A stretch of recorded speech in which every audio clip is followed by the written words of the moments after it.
Now we're talking. Now we're talking. Because, we're in a room of human resources. Can we remain resourceful in our energy? Good afternoon, everyone. And welcome to our session this afternoon titled The Secret of Becoming Unstoppable. So before we start, I have a video to play for me just to psych me up. But if you like it, it's also cool. But it's for me.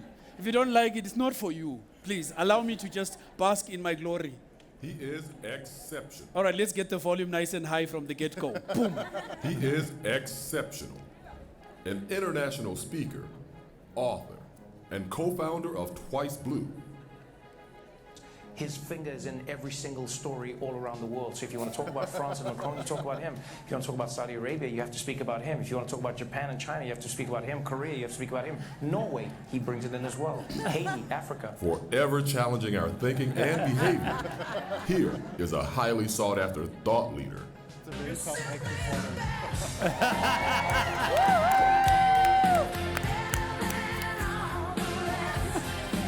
He specializes in leadership, high performance, and personal mastery. Confident and courageous. Oh, thanks. In the words of Audre Lorde, deliberate and afraid of nothing. Yeah. Ladies and gentlemen, please welcome the exceptional Dr. Alex Granger. Yeah. Okay, thank you. Thank you.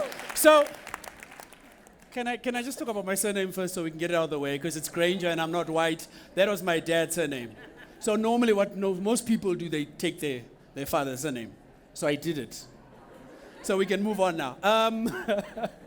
So I got my doctorate in May. And it is a weird story because I didn't... Thank you very much. Thank you very much.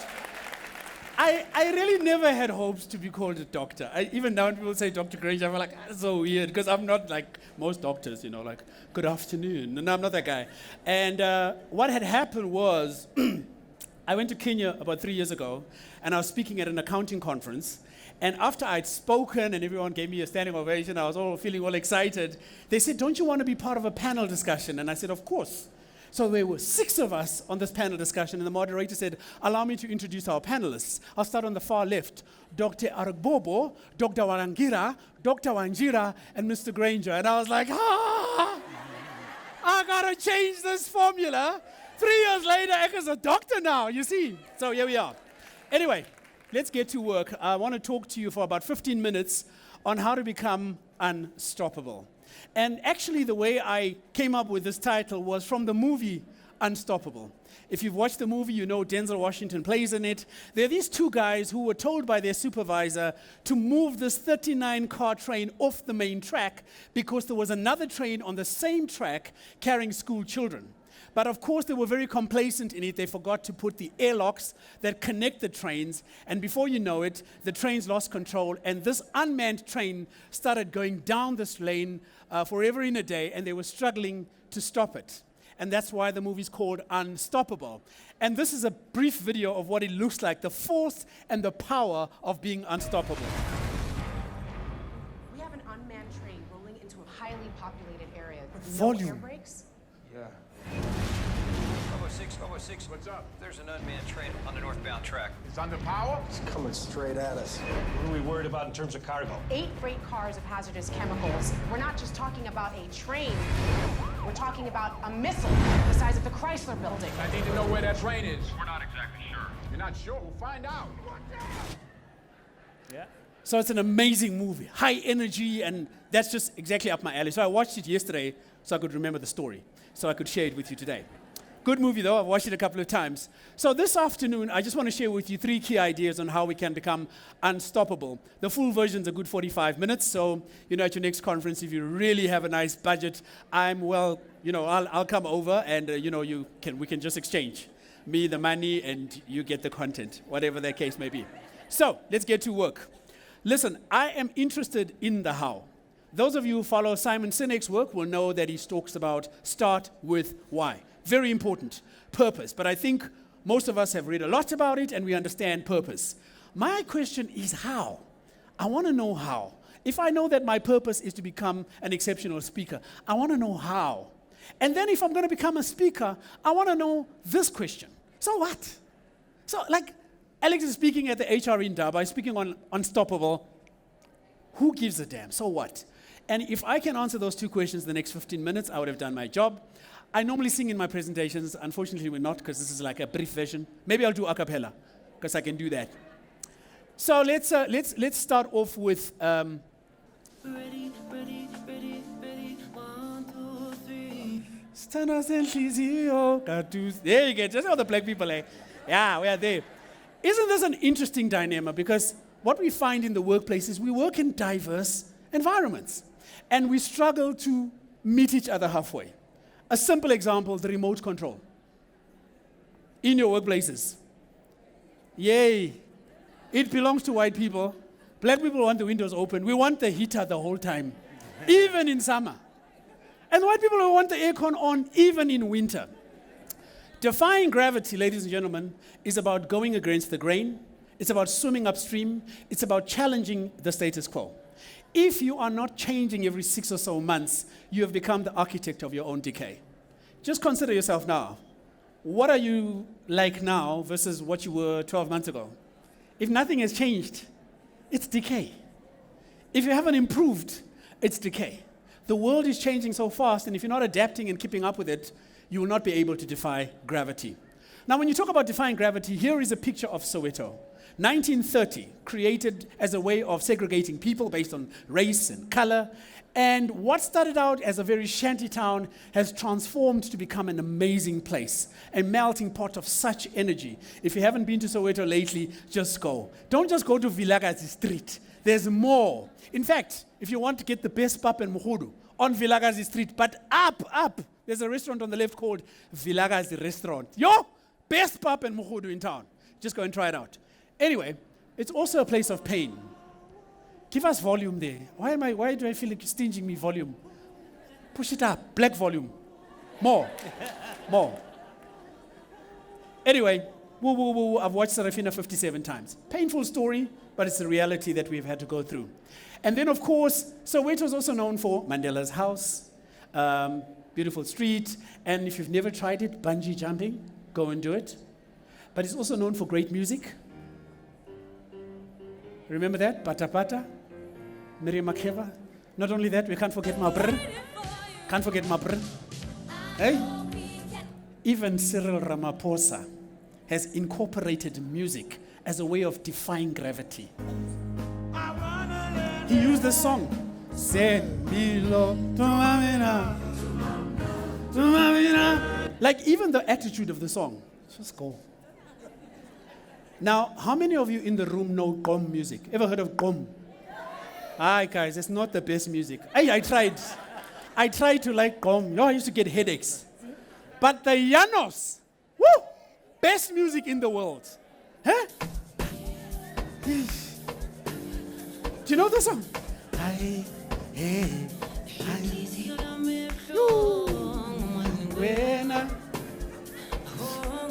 The funny thing about it is if you listen to the words, doesn't make sense. My heart is sore. All the girls love me. My heart is sore. All the girls want me.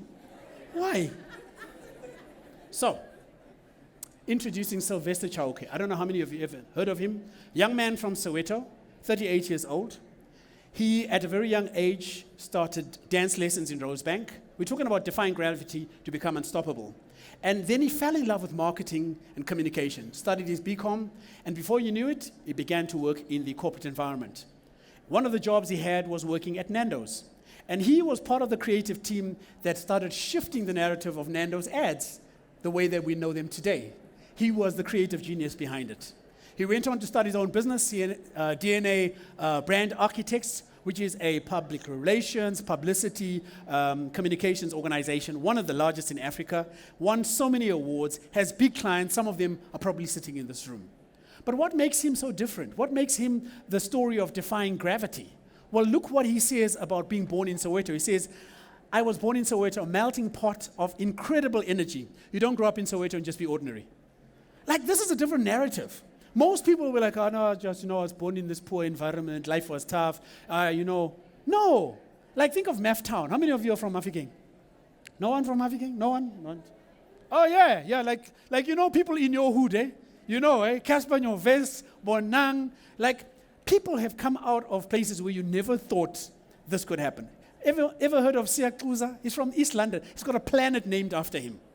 Siyakuza. I don't know who gives people in America the right to name planets, but anyway, that's a conversation for another day. 3 things. We're talking about the how now. 3 things that we can learn from the story of Sylvester Chauke. Number 1, think differently about your prevailing circumstances and decide that your narrative will be contrary. Right? So sometimes what we find is you are doing an HR course and you're looking at somebody else who's also done it, or someone whose path goes in a particular direction, and suddenly you feel like you want to be in that lane. If you've ever seen Idris Elba talking about staying in your lane, he says that is a whole lot of hogwash. Why do you have to stay in a lane when there are many other lanes? Sometimes the lane you're in, you don't even know it's not your lane.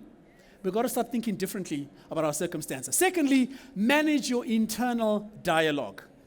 Manage your internal dialogue. The conversations we have with ourselves are detrimental to ourselves if they're very negative. And the thing is, if we practice mindfulness, we are able to start thinking differently about the opportunities that are before us. Our brains are the most powerful organ in the human body, contrary to popular belief by the male species. Now, the other organ's important, but this one, very important. In fact, the other one can't work without this one working properly. So, if you think about it, let me give you an example of how powerful your brain is. I want you all, under the command of my voice, to imagine that we're going to Mauritius. HR Indaba came up here and said, we're sponsoring this whole room just for listening to Alex to go to Mauritius. You're all on business class. Everyone's got a window seat, so you can imagine how long this plane is. And there you are at the airport. You are, in the lounge, Mauritius Business Lounge, and you're all eating hors d'oeuvres. And for us, Tina, we're having chicken. There, we're having fun, and then we board the plane, and we take off. Can you see it? Are you with me? We're flying now over the sea. It's a beautiful day. It's open skies, and we're cruising on this A350 Airbus. It's beautiful, and there we're going over Madagascar, and there in the distance, this little dot becomes bigger and bigger and bigger, and it's Mauritius, and we land, and as we land, you can see it already, right? And we come through, you know what? You've only come with empty bags, because you've come to buy and enjoy yourself. And as you get there, and you come through immigration and the arrivals, there's all these people dancing. They're like, oh, welcome to Mauritius, it's wonderful. And then in Nkandla. But while you're there, now, do you realize that one word can take you away from Mauritius to KZN? That's internal dialogue. How many of you have sat in a boardroom as executives, having a meeting, your phone rings, you know you can't take the call, and it is your helper at home, and you can't focus? Because you left your child in their care and you're thinking, oh my gosh, something went wrong. And then after, you can't wait for the break, for tea break. And you phone your help and he says like, which is like, don't worry, the electricity just went off briefly, but it's back. But the whole time in the meeting, you've lost focus. Manage your internal dialogue. Because if you stress about that all the time, you won't even switch your phone off in the plane to Cape Town. For 2 hours, you'll be wondering, my helper might phone. They'll phone, but they'll go to voicemail because it's up in the sky. Thirdly, maintain high energy levels. I don't think I have to convince you. I am an energy guy. I love it. I had an interview a little bit earlier, and they were asking the question, do you think that you deplete your energy by sharing your energy with people who are negative? And I'm like, no. Those are the people who need it more. The people who have energy don't need your energy. But now, they've already got it. So my role with my energy is for you, ma'am, if you're having your head on, if you're feeling, not that you're depressed, if you're feeling down, I'm there for you. But we can begin in an HR space creating the type of energy our organizations need to live. The energy is the culture of the organization. And this is what Sylvester does in his organization. They dance. Aza. Vosha. Not everyone will understand that dance, and not everyone will be able to do the dance. My next concept I want to share with you is called Quiet Eye. Quiet Eye was done, they did a research around the ability for us to focus. Quiet Eye is about focusing. Now, I want you to try this when you leave this place, or maybe when you're in the office tomorrow. Take a white piece of paper, draw a circle, and draw a dot in the middle. And then pick up the paper and look at it, and just look at the dot and focus very hard on the dot. What you will find is that the circle will disappear. I couldn't believe it. That's the power of focus, is that when you really put your mind on something long enough, anything else that can come as a distraction literally disappears. And that's what quiet eye does. Now, in sports, they use quiet eye a lot. If you think about golfers, when they're putting, some of your golfers here, you kind of take the practice shot, you look, and then you step forward, and you look, and then you focus for a bit, but the quiet eye is just focusing on the ball, and you're trying to see where it's going to go. It's quiet eye. They do that in basketball. Before they do the free throw, they stand, they bounce for a few seconds, and they look, and they just do a bit of quiet eye. And so even in tennis, Serena Williams uses quiet eye a lot. Legendary woman. You don't even know if you're on the receiving end, whether she's going to serve in the center, on the side, because you can't see what she's doing. The ability to focus will get your enemies confused. You know that expression. And then, Pat Lambie. He comes from the school where one size fits most. And the reasoning of the ref was also quite sound, saying Scott Watch the quiet eye. A bit of a dip. That's the reason he only gave a penalty. Even they've got quiet eye. Patrick Lambie from Power. 55 There's the quiet eye. to take the lead for South Africa. What drama. And then he takes the shot. The crowd will kill you. It's powerful. Think of, what's his name? Johnny Wilkinson. I think he was the English guy. They used to do the step back and then you come to the side. And he always had that weird stance. I just like, but he practiced quiet eye because in the moment, it doesn't matter who's ridiculing them or laughing at them. They're focusing on what they're there for. And in fact, when you watch rugby, you see the opposition running towards the ball. I don't know why they do that. Like, if he decides he's not going to kick now, like in soccer, and he goes and he stops, are they going to pick up the ball? They can't, right? Implement quiet eye. So, when we talk about quiet eye, it really is about focus. And there's just one thing I want to tell you about focus. One think at a time. That's it. One think at a time. Get to the office. If you want to have a real good focus, maybe you want to schedule it. Between 8 and 8:30, all I'm going to do is catch up on the news. Put your phone off or on flight mode, even though you're on the ground, and just focus on that for 30 minutes. And at 8:30, reward yourself with a 5-minute break, have water and coffee, and then do the next thing until it becomes a way of life. You'll be amazed how much you can achieve in half an hour for meetings that you've scheduled for 2 hours. I mean, how many of you go for meetings for 2 hours and really you can do it in 15 minutes? But now because it's in the diary for 2 hours, then there must be biscuits, someone can go for a coffee break, someone can go to the bathroom. It's a waste of time. Have meetings that need the time that they need to finish the meeting. So that's quiet eye, that's the focus. And then thirdly, insane work ethic. So I want to tell you my journey of getting healthier. So we'll do this by way of auction. And Suren and Cebile, you guys are not allowed to answer because you already know what the answer is. I want you to guess how old I am. Whew, be kind. We'll do this like an auction. Do we have any options? I got a hand at the back. What do I have? What is the number? What is the number? 50. You're not allowed in this room. 50. Yes, ma'am. 40. I've got a 40. I've got a 40. I love you so much. Yes, ma'am. 47. I love you too. Not very much, but I love you. Yes. 55. 45. Yes.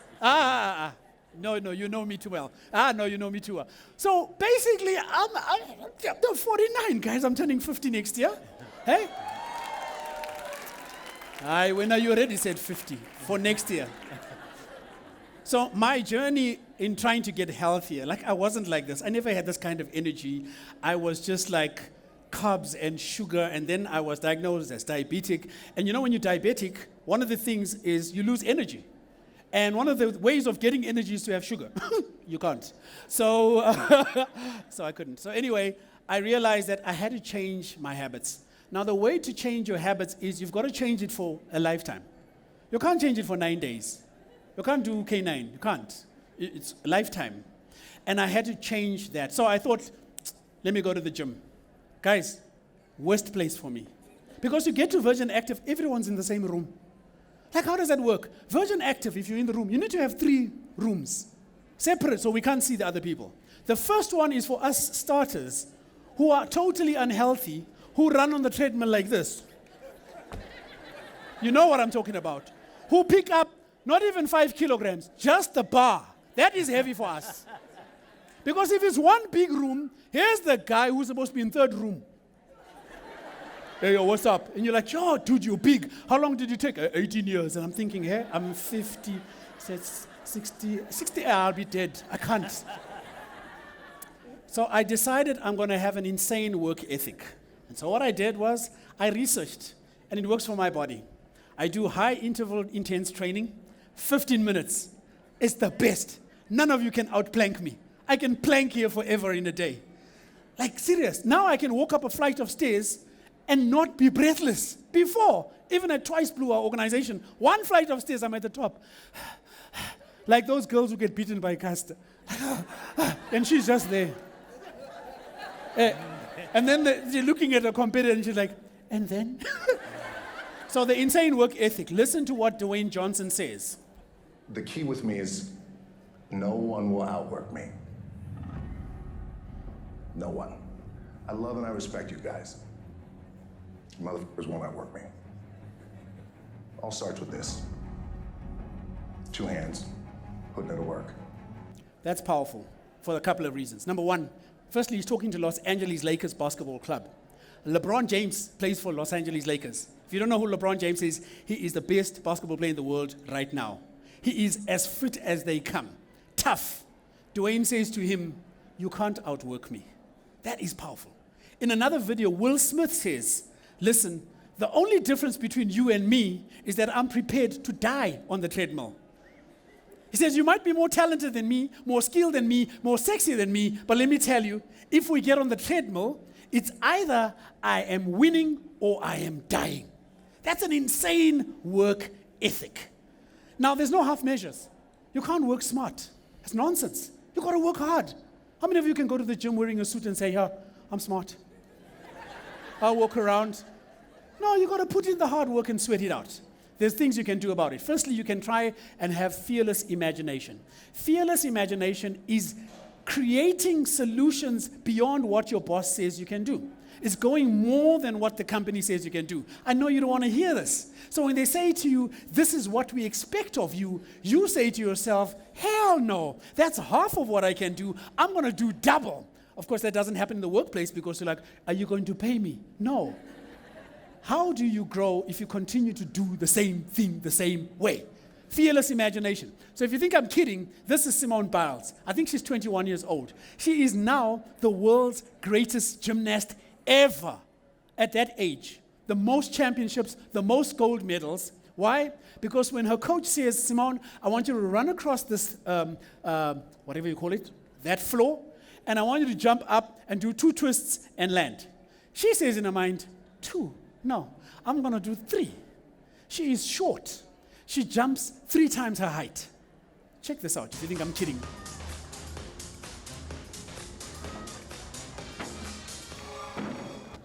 And it's perfect every time. Perfect. Why? Because she can see in her mind things that are greater than what other people can see. There are things that you can see in yourself that are greater than what you're asked of, but sometimes you say, nah, no one must see that. I'm just going to give you exactly my job description. So then when there's a flood in the building, like, no, that's not my job. Me now, I'm an HR generalist. I'm here. The water is the lady who cleans. No. You get yourself dirty, you spread yourself around, right? And then, of course, fearless imagination. If you really thought that Africans don't keep time, here's one guy who does, right? Eliud Kipchoge. Now, I want to be honest, I never heard of this guy until he won. Like, I don't know, am I the only one? I'd never, ever heard of this guy. We have heard of other people, but not this guy. Then I researched on him just over the weekend, and like, he is a legend. Of the last 12 marathons that he ran, he won 11. This one where he goes under 2 minutes, he broke his own record. Like, you know what I mean? Like, that's crazy. If you think of Usain Bolt, the 100 meters, the record time is 9:53 currently. He broke the previous one, 9:69 was his record. The previous one was 9:71 was his record. What records are you breaking in your organization for yourself? Are you challenging yourself to say, you know what, last year I did this year I'm breaking that record? Or are you just content with where you're at? I'm going to close it off now. That's the race. You've seen it. But I want to leave you with this video. And he says here that he believes that the human is not limited. But listen to the words carefully. I have tried. I'm the happiest man to run under 2 hours in order to inspire many people, to tell people that no human is limited. You can do it. I'm expecting more of the athletes in this all of the world to run under 2 hours after today. Now, some of us will not say that.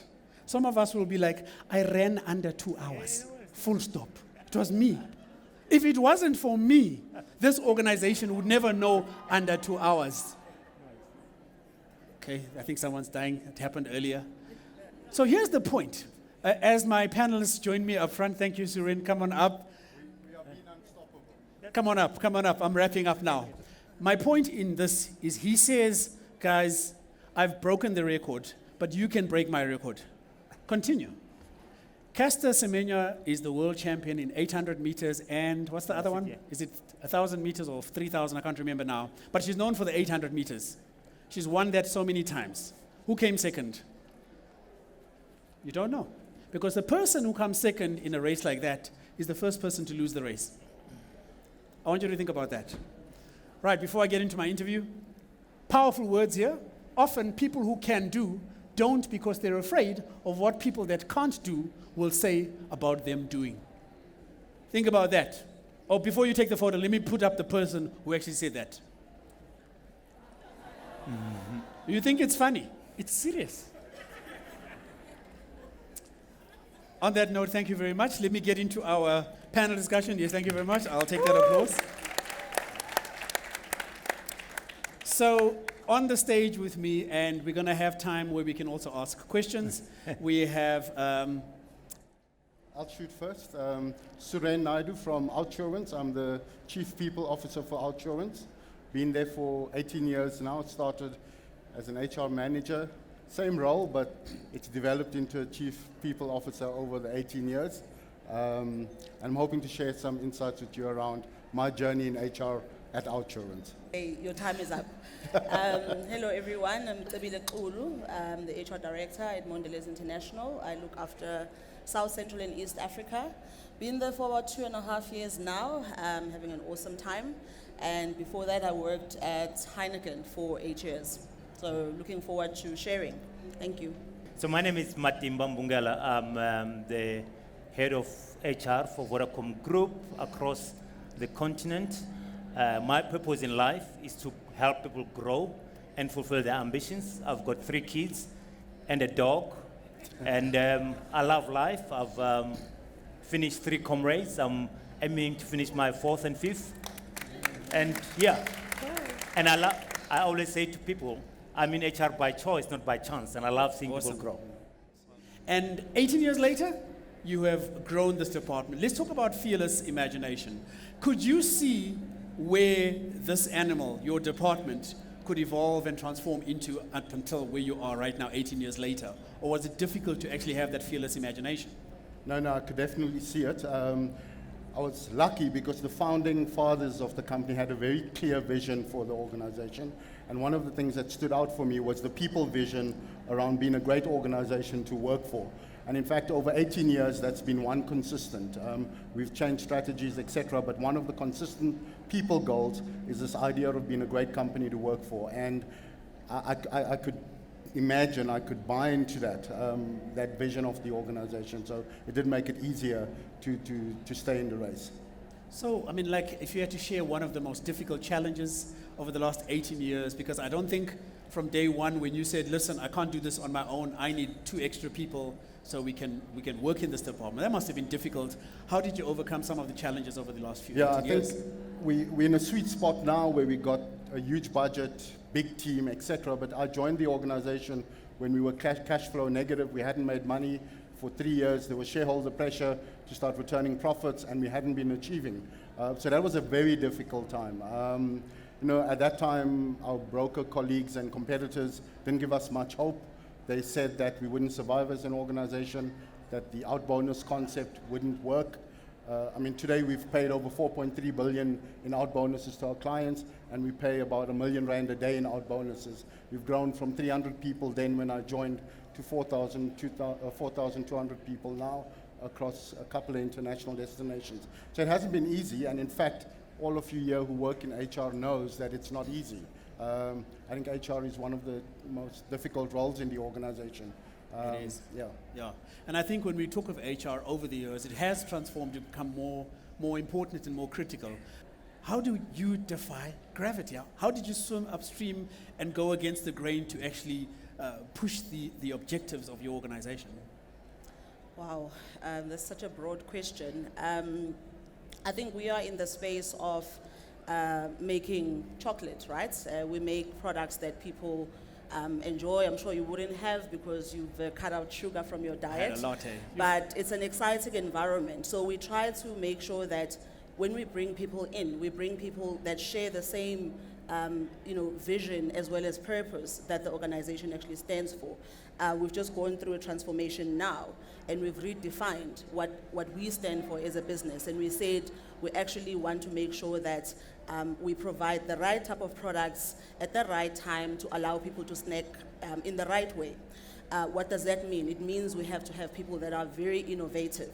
But how we defy gravity is we create an environment that is less hierarchical, that is, that allows people to innovate, to try new things without fear of being, disciplined.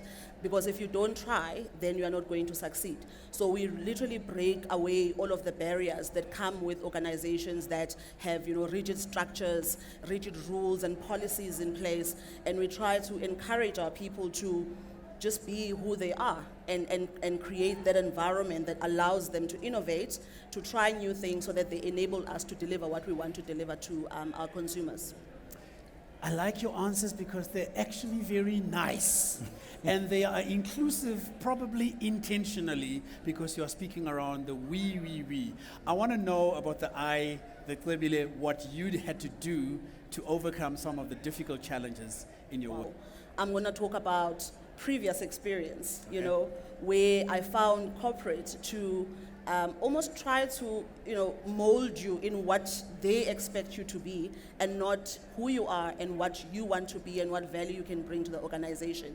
So one of the biggest challenges that I've had, I think, to date in my career is, and it sounds very cliched, and I see there's a lot of women in the room, but I've worked in an environment where, as a young black woman, I happen to be the only one. And the culture of the organization dictated that I forget that I'm here representing myself, but also representing other women in the organization and in society. Right. So you're almost pushed to think in a very patriarchal manner and to forget that we have a huge gender issue in this country and in the world. So it was overcoming that discrimination, knowing who I am, standing up for the women in the organization, and not really being afraid of being fired for some of the decisions that had to be made if people didn't agree with them, as long as it was for the good of the organization, as well as the people that work in the organization. So I've had a couple of brushes with authority and potentially getting fired. What are some of the challenges that you've had to face in the HR space, crossing across, going across different cultures and nationalities and cultures and traditions and ways of doing business? Look, I forgot to mention that I've been in Vodacom for 17 years, which is quite a great journey. And talking about, quiet focus, actually, in my own career, I remember when I walked into the business in 2003 in January, I said to myself, I'm actually going to be the number one HR lead for the business, and that was 17 years ago. Wow. And I happened to get into that in about 12, 13 years. So that's great. So essentially, for me, talking about our brand, we are an enabler for the growth of the economy across many territories. I don't know if you guys do know that our financial services business via M-Pesa, actually we transact about R1 trillion a year on our platform. Sure. That's really about making sure that we enable lives and actually make a difference to people's lives. So for me, what is quite important, and hence I started on my introduction about my purpose. I think being a purpose-driven organization in this day and age, it is so powerful and so pronounced. And I think it's actually we're scratching the surface on that subject.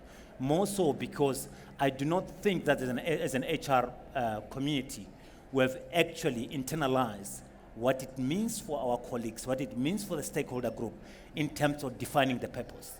Of course, you could imagine that the organizational purpose is much more important because it sets the platform for people in the organization to help themselves find their own purpose. But I think what is important is that when I look at our overall journey in the continent and how we actually make a difference in people's lives, is we actually have had to dig very deep in terms of what is our purpose. Our purpose in Vodacom is that we connect for a better future. And through that, we enable societies and communities to connect with a better future. As an HR person, how do I do that? From a skills enablement point of view. And one good example about that is in terms of connecting for the future, we actually decided about 5 years ago in terms of our digital transformation journey. And we went to the board and said, we're going to transform our business to be a leading digital telco. That's a very big ask for the organization and to the board. And of course, I've had to ask myself with the colleagues on how do we transform that journey. One of the key things is got to provide a platform for our colleagues, for staff, to reskill, upskill, and actually bring in new capabilities for the organization. I've got a proud statistic to share that last year in our past financial year, in 1 year alone, we were able to achieve 38 years of training on digital skills for the business in 1 year. Wow. It's amazing. That's quite amazing because what we've had to do is that we had to say to ourselves, how do we help rewire the organization in a way that we are able to position ourselves to compete better, to have the right skills framework, but more importantly, to make sure that we don't leave our people behind in the new organization that we're gearing for. That's powerful. We're going to open the questions just now, so if you have a question, get ready. But before we go there, a survey was released, I think, last night through Oracle, which is one of my clients, and they said 68% of the workforce trust robots more than their managers. 68% of staff trust robots more than they trust their managers. And this is the conversation about 4IR. How are you guys preparing yourselves around 4IR? And maybe we can just answer that one, and then we'll open the floor to some questions. So, Suren, maybe starting with you. I think it's very evident when you walk through the Indaba, when you look at the number of stalls that are almost exclusively focused on technology, how important technology and 4IR will be in the HR space. But I'm worried because I think the technology challenge is ultimately a people challenge. If you embrace it purely as a technology challenge, the risk is that you're going to lose, you're going to alienate, and you're going to create a business culture that will be inhuman. So I think it's crucial for HR people to find that healthy balance. We also are not operating within an international context where we have low unemployment, etc. We're operating in a South African context where we have extremely high unemployment, huge amounts of inequity, and we can't just simply approach AI, we can't approach the 4IR revolution as a quick business decision, knowing full well that there's going to be jobs and livelihoods at stake. We have to be very cautious in it. And I think if our starting point is seeing it as a people challenge first, right. With HR leading that challenge, because we should be leading all people challenges in business, we will make much better progress as a nation and probably teach the rest of the world around how to find that balance in implementing 4IR in a way that still allows people to achieve their goals. Yeah. And one of the most disturbing things I heard was that a future class of people in the world is going to be what they're referring to as a dumb class of people. And that's one of the drives for a universal basic income across the entire world, because if you have this dumb class, who's going to buy the products? Who's going to work? And I think that will be a very sad state of affairs if we allow 4IR to get us to that point as businesses, to get us to that point as humans, where we start using technology to do basic human functionalities. It has a place, but people first. Great stuff. Cebile, your thoughts? Yeah, I think for me, if we deviate from our purpose as individuals or as businesses, then we are going to certainly have problems. What I'm seeing now, and this is my personal view, is that we are getting seduced by, everyone is talking about 4IR, so I better go and learn how this works. And of course, that's important. But if we forget why we are here, and especially us as HR professionals, I always say that we are the experts when it comes to human behavior and understanding how people think and how people react to challenges and to uncertainty and to ambiguity. That is what we should be really focusing on. When we try to replace the Chief Information Officer, we try to replace the CFO, we then deviate from what we are there for, which is understanding humans and helping our organizations understand how they should be moving forward in a way that doesn't leave the people behind to still achieve the business objectives. But when we are all just, it's 4IR, so I must go and do this and do that and do that, I think we're shifting. We're shifting from our core role as HR professionals, and we're shifting from our core purpose as to why are we in these organizations. And I think if we keep doing that, there won't be a need for HR professionals very soon. Mine is a sort of a different take. I think it's quite interesting how human beings externalize things, right? And I think in HR we do that as well. Mine is that of saying, internalize the issue. What does that mean? What is the employee experience that you need to give to our employees? It's quite interesting how as HR professionals, you want to download this app at an individual level, right? You want it to work, and it must work at all times with no failure. Have you ever thought about what is the employee experience that you're giving to employees? Because for me, 4IR is about what is the digital customer experience that we expect as customers. Take that back and bring it to the employee. What is the digital employee experience that I'm driving for our employees? And I mean, if you do that, because think about the smallest things, which is either in, perhaps in archaic businesses, it could be applying for leave as an example. Think about how best you can actually make it meaningful from an employee experience point of view. Because when you do that, it begins to unlock many things. And having done that in our business, it actually has unlocked, the latest example is that we've just launched an app, basically globally across Vodafone, which was developed in South Africa, which for our well-being month, we just started in October, whereby everyone is able to log their steps on a daily basis. And it's gone global, and it's about thinking about that employee experience that you can give to employees. Because when you do that, you begin to move mountains. Fantastic. Good afternoon now. I love absolutely what you guys are saying. What you guys are saying about that employee-centered culture, because even in the 4IR era, we still need employees to be the fuel of the company, and that's not going to change no matter how much technology you're going to implement in a company. My question is, how do you future-proof your employees? We all know that some of the roles that are at this point in time in every single business on this planet will disappear within next couple of years because of the digitalization and robotics and everything else. But how do you guys future-proof your employees? How do you ensure that, let's say at this point in time, we can't say that, I don't know, the app developer 10 years from now will not have the job. But so you can't predict who is not going to have the job, or at least in some cases you can. But how do you future-proof your employees in that HR and development perspective so that if it happens that 10 years or 20 years from now they won't have a job at any of the organizations, that they'll be already equipped with the skills that they can move on to a different company, to create their own business, or however else they'll be able to move on? I'm able to start on that one. I think the key thing, sometimes we like, avoiding reality. For me, just be honest. Be honest about the reality, because it is part of our reality. Whether you are in Malaysia, whether you're in Kenya, Mozambique, it is part of our reality.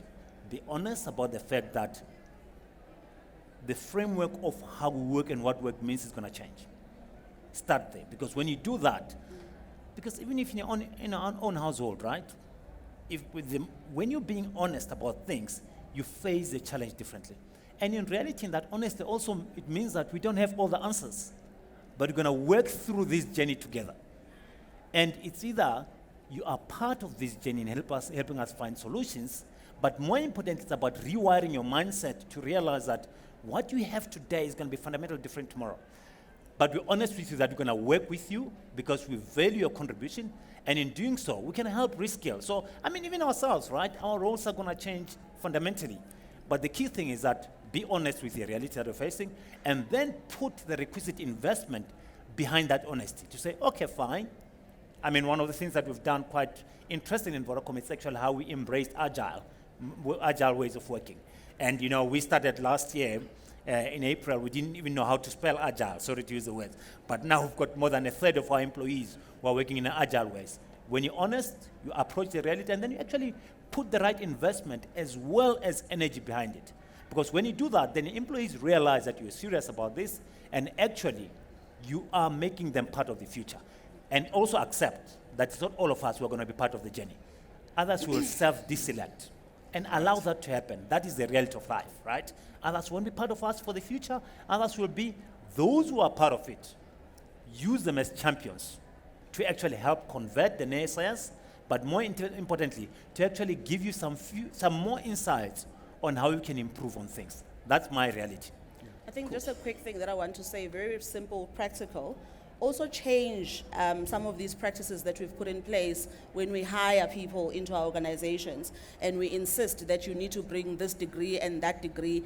It's still important, but don't be too married to that. Look for the people that have great learning agility, great attitude, great mindset, willingness to learn and shift as things change, because that degree is not what's going to take you to the future, but the mindset that you approach your work with is what's actually going to, and that's what we've tried to do, and that's the simple thing you can try. Two gentlemen have been in their organization for so long.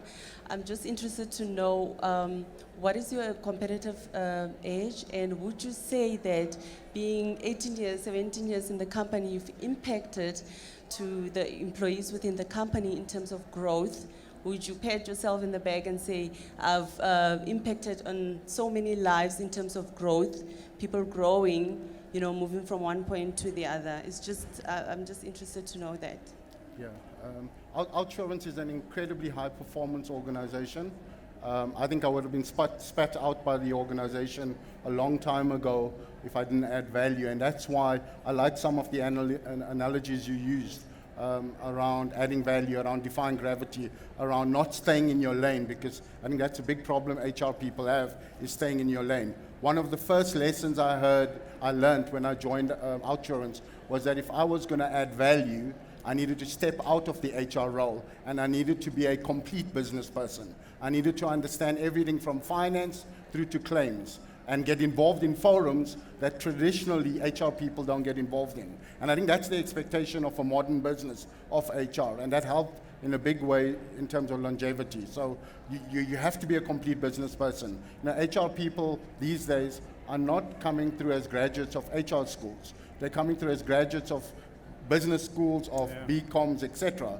And you need that type of awareness of business in order to survive. And you have to add value. In any successful company in the country, if you are not adding value to the people of the business in an HR role, you will be kicked out.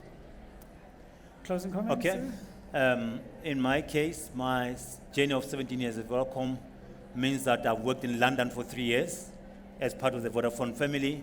The longest role that I've done in my career at Vodacom is this one, which is now I'm in my 6th year. I've done many roles in the organization, and I'm sure my role is probably going to change in the 2 years. I don't know what else is coming.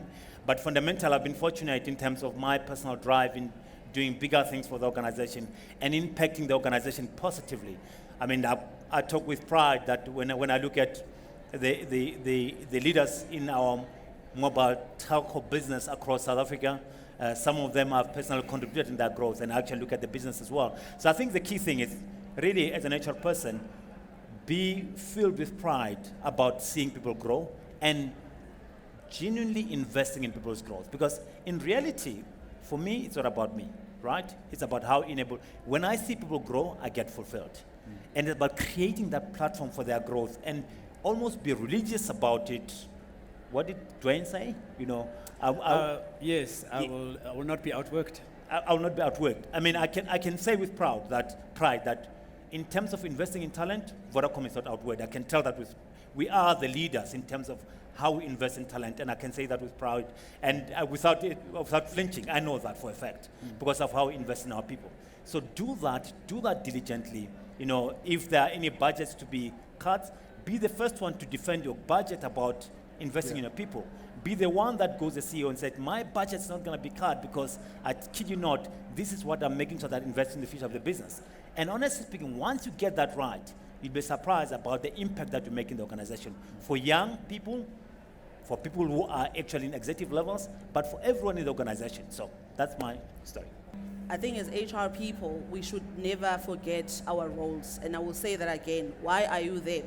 And if you ever forget, then maybe it's time for you to move on. So if you are there to change people's lives, to make a contribution to the business, but also find out what sets your soul on fire. What is it that you want to do?